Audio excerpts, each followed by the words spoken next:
Le ministère russe de la Défense a affirmé que l'Ukraine avait utilisé des armes fournies par les États-Unis lors d'une attaque en Crimée dimanche, au cours de laquelle au moins 4 personnes ont été tuées et 151 blessées. 5 systèmes de missiles tactiques de l'armée américaine, ATACMS, auraient été utilisés dans l'attaque, a déclaré le ministère. 4 ont été interceptés tandis que le 5e a explosé en plein air, causant plusieurs victimes dans un village de Sébastopol. Selon des responsables russes, au moins 2 enfants ont été tués dans l'attaque.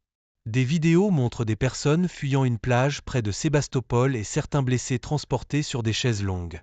Tous les plans de vol pour les missiles opérationnels tactiques américains ATACMS sont établis par des spécialistes américains en fonction de leurs propres données de renseignement par satellite, a affirmé le ministère dans un message sur Telegram. Par conséquent, la responsabilité de l'attaque délibérée de missiles sur des civils à Sébastopol incombe principalement à Washington, qui a fourni ses armes à l'Ukraine, ainsi qu'au régime de Kiev, depuis le territoire duquel cette attaque a été lancée. De telles actions ne resteront pas sans réponse.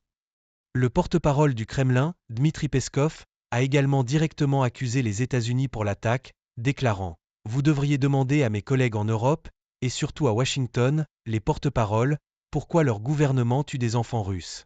Posez-leur simplement cette question. » La Russie a également convoqué l'ambassadrice américaine Lynn Tracy au ministère des Affaires étrangères, où elle a été accusée que Washington mène une guerre hybride contre la Russie et est en fait devenue une partie prenante du conflit.